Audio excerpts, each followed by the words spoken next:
Samantha Keller was found dead on the cold floor of Thomas Miller's bedroom, and within hours, their perfect small-town love story shattered into a storm of secrets, betrayal, and a hidden plan to escape that would leave the entire community questioning everything they thought they knew. Samantha Keller was found dead on a rainy Friday morning in the bedroom of her lover's small brick house on the edge of town, a quiet street where nothing usually happened. She was only 26, a young woman with a bright smile that neighbors remembered, the kind of person who brought energy into a room without trying. Her death was discovered just after 7 in the morning when Thomas Miller, the man she had been seeing for the past year, called 911, his voice shaking as he told the operator that Samantha was not breathing and wouldn't wake up. The police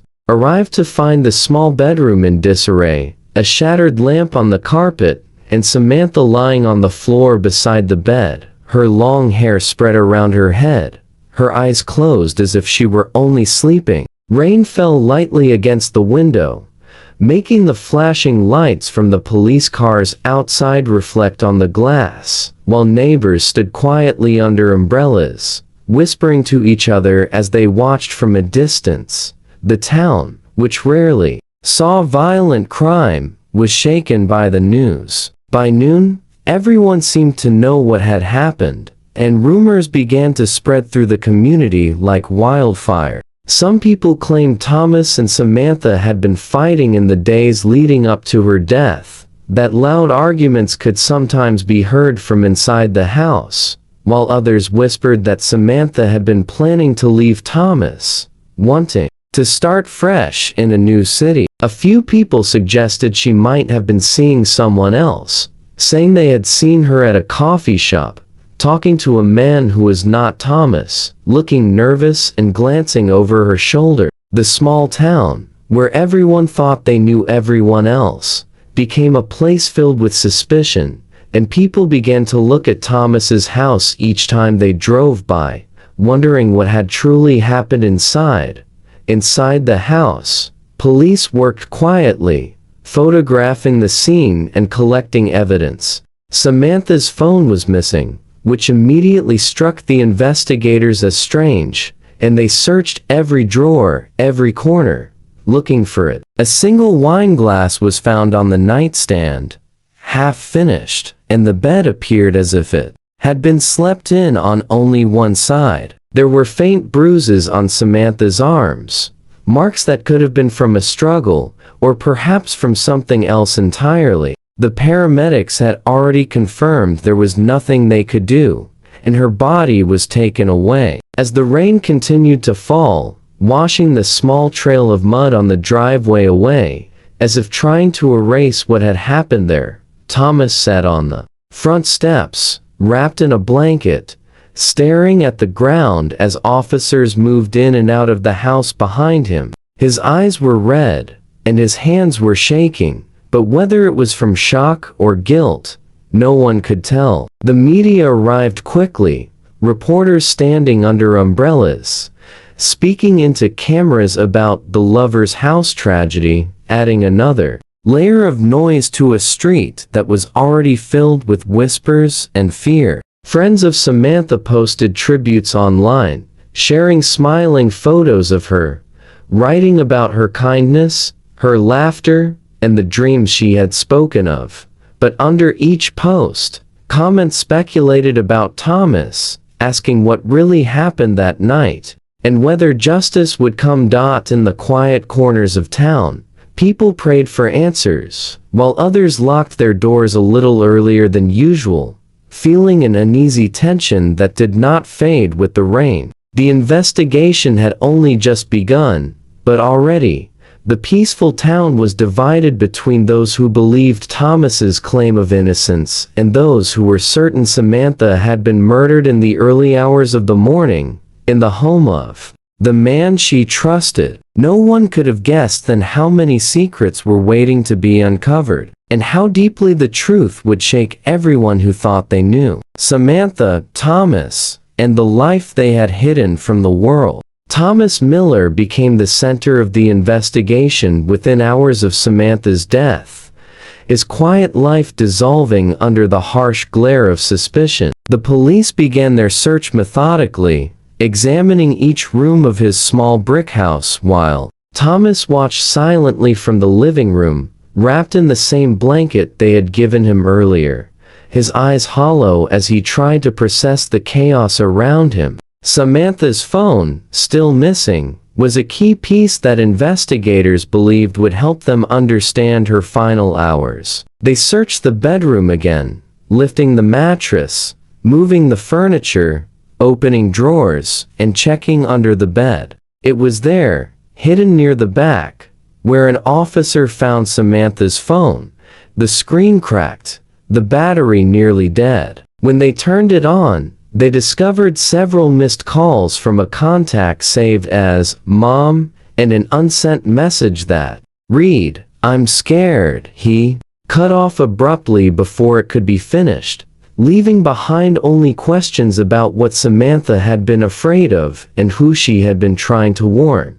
Thomas told the police that he had nothing to hide, that he and Samantha had argued the night before because she wanted to leave town for a few days to clear her mind, and he didn't understand why she needed to leave. He said he went for a jog early that morning, trying to clear his own head, and came home to find her on the floor, cold and unresponsive. He said he tried to wake her, shaking her, calling her name, before finally dialing 911. The police took photos of his hands, checking for scratches or bruises, and collected his clothes as evidence. They noted the bruises on Samantha's arms, marks that looked like fingerprints, raising further suspicions. Thomas kept repeating that he didn't hurt her, that he loved her, and that he didn't understand how any of this could have happened. An autopsy was conducted within 24 hours, and the findings only deepened the mystery. Samantha had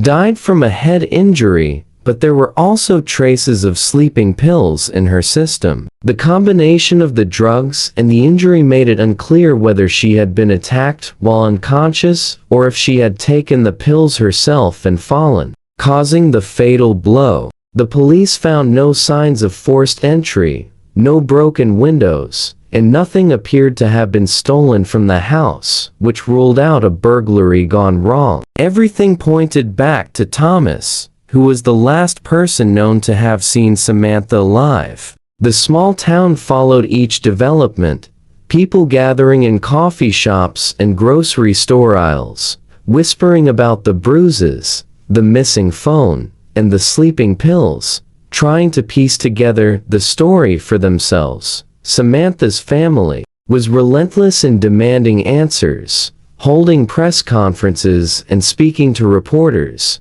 insisting that Samantha would never have hurt herself, and they believed she was planning to leave Thomas because she was afraid of him. They shared stories about how Samantha had seemed distracted in recent weeks, how she had called her mother late at night, crying without explaining why, only saying that she felt stuck and didn't know what to do. The media seized on these details, portraying Thomas as a jealous lover unable to let Samantha go, painting a picture of a toxic relationship hidden behind filtered social media photos and carefully worded captions about love and happiness.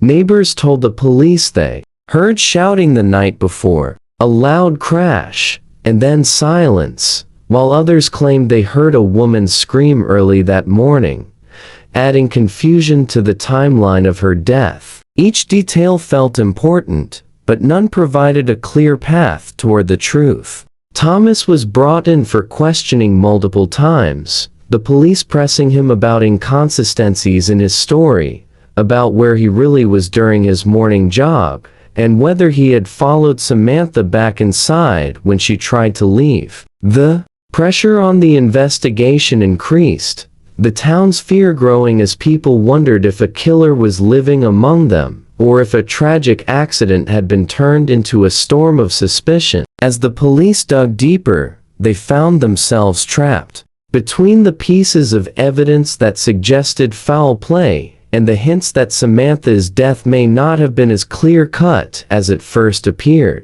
As the investigation continued, the carefully curated image of Samantha and Thomas's relationship began to crumble under the weight of uncovered secrets. Samantha had always seemed cheerful in public, posting bright photos of coffee dates and nature walks, but her private messages painted a different story. Investigators found weeks of texts to her close friend Jenna, where Samantha expressed feeling suffocated, saying she was tired of pretending everything was fine when she felt trapped in a cycle of confusion and fear. She mentioned that Thomas would get angry over small things, how his silences made her feel guilty, and how she sometimes locked herself in the bathroom to cry without him noticing. She wrote about wanting to leave but not knowing how, afraid of what Thomas would say or do if she packed her things and walked out the door.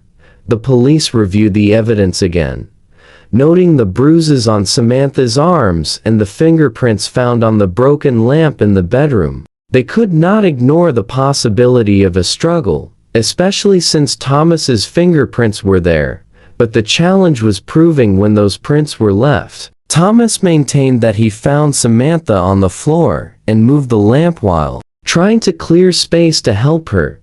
He claimed that the bruises could have been from when he attempted to lift her, or from a fall she might have had while he was gone. The investigators needed more than suspicion. They needed something concrete to charge him.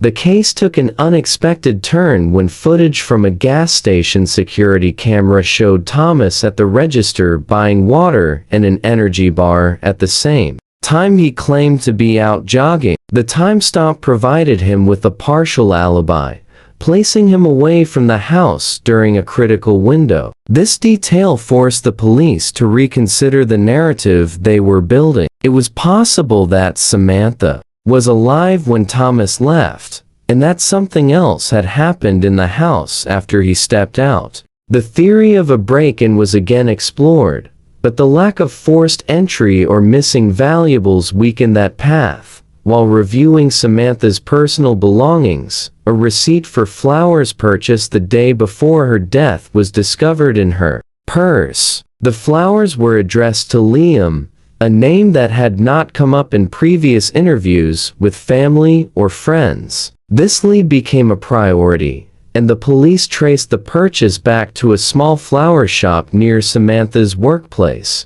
The receipt included a handwritten note that said, "For everything you've done for me, thank you," signed with the simple S. Investigators began to question who Liam was and what role he might have played in Samantha's final days. The discovery of Liam opened a new chapter in the case. As investigators began to piece together a timeline of Samantha's movements and contacts, they learned that she had been meeting with Liam secretly, exchanging late-night calls and spending lunch breaks together. It became clear that Samantha was planning something significant, possibly leaving Thomas for Liam or leaving town altogether.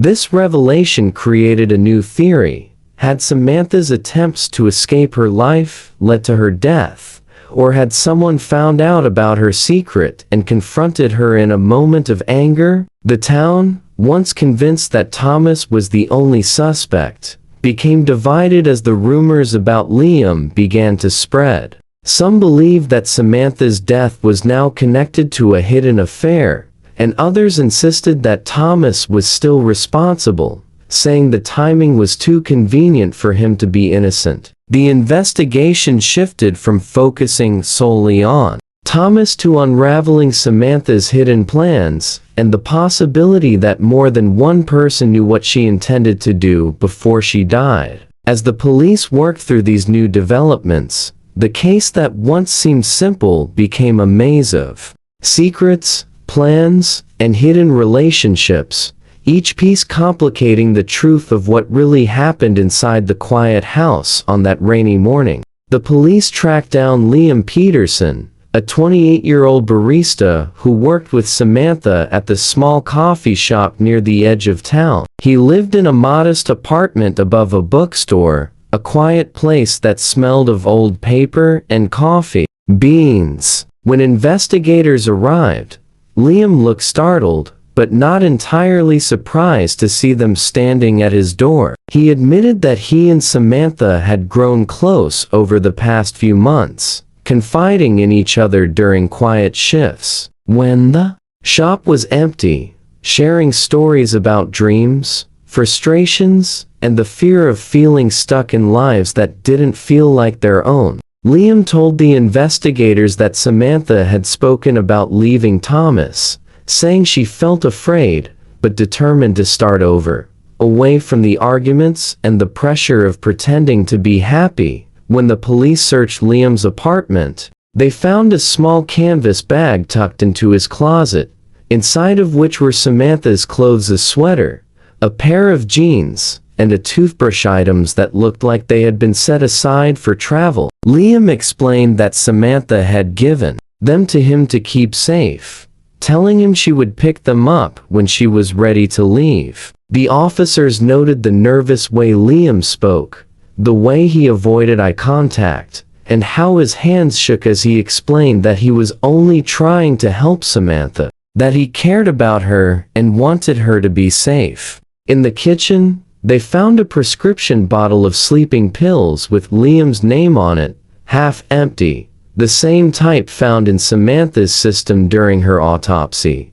When asked about the pills, Liam admitted that he had given them to Samantha because she told him she hadn't been sleeping, that her mind wouldn't stop racing at night, especially when she was around Thomas. He said she took a few to help her sleep the night before she planned to leave, hoping to get enough rest to think clearly in the morning. Liam insisted he had no idea she would die, that he would have never given her the pills if he thought they would hurt her, and that all he wanted was for her to get out of the situation she was afraid of. The police found messages on Liam's phone from Samantha, texts filled with hope and fear, where she said she was scared, but ready to take the next step, asking Liam if he would wait for her. There was a message from Samantha late on the night before her death, telling Liam she was packing her bag and would leave early in the morning while Thomas was out,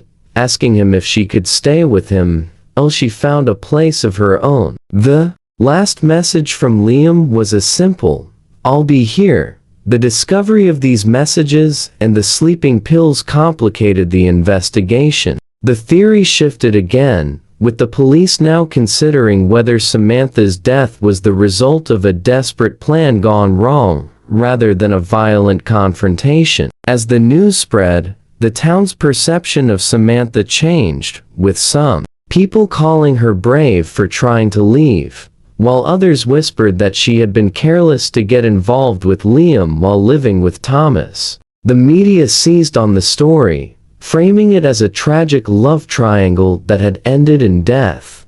Fueling gossip and speculation, the detectives found themselves walking a tightrope between the evidence that pointed to a possible accident and the reality that Samantha's death still involved two men whose stories were entangled in her final hours. Each piece of evidence they uncovered pulled them deeper into the lives of Samantha, Thomas, and Liam, exposing the loneliness, fear, and desperation that existed beneath the surface of Samantha's carefully crafted life. The investigation was no longer just about who was responsible for Samantha's death, but about uncovering the hidden decisions that led to that quiet house becoming the place where her dreams ended, leaving behind questions that no one in the town could yet answer. For weeks, the town held its breath, waiting to hear what the final truth would be in Samantha Keller's death. Rumors,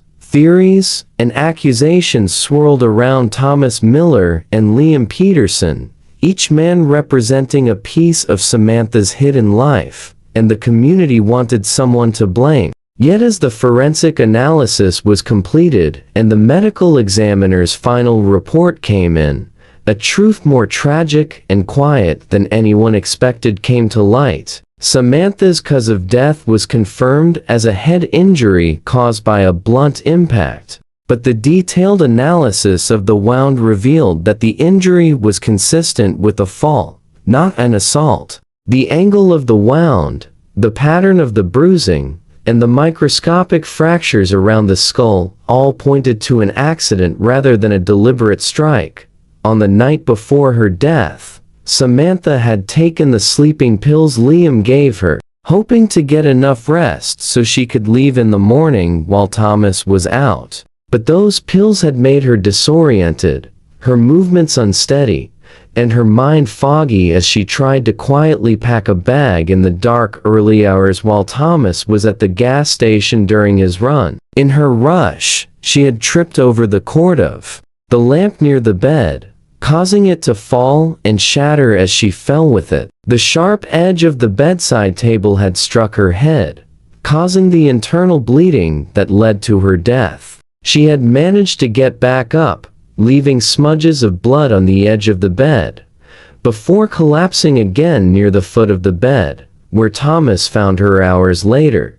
The toxicology report confirmed that the amount of the drug in Samantha's system was high enough to affect her balance and judgment, but not enough to be fatal on its own. The medical examiner explained that her death was a tragic accident, made worse by the fear and secrecy she had been living with in her final weeks. Thomas's fingerprints on the lamp were explained by his desperate attempts to wake her, moving the lamp out of the way as he checked for a pulse. Liam's involvement was narrowed down to providing the sleeping pills and encouraging Samantha to leave, but he had not been at the house that morning. The unsent message on Samantha's phone, "I'm scared," was believed to be about her fear of leaving, a message she never finished before taking the pills and falling asleep for what would be the last time. When the findings were shared publicly, the town's outrage turned into a deep, uncomfortable silence. There was no violent murderer to point to, no clear villain in the narrative people had built in their minds. The truth was that Samantha had been a young woman overwhelmed by fear and uncertainty, trying to escape a life she no longer wanted, making plans in secret, relying on the wrong people to help her, and carrying the weight of decisions she felt she couldn't share with others. Her death was not the ending of a crime thriller, but the result of a quiet, heartbreaking misstep in the dark. Thomas was released from suspicion, though he remained a ghost in the town, his eyes hollow as he walked through the streets, unable to return to the house where it all happened. Liam moved away quietly, unable to bear the whispers, carrying the guilt of giving Samantha the pills she had asked for, but never should have taken. The small suburban street returned to its quiet routine, but the memory of Samantha Keller remained there, a reminder of how fear, secrecy, and desperation can turn even a young woman's hope for freedom into a tragedy that no one saw coming until it was too late.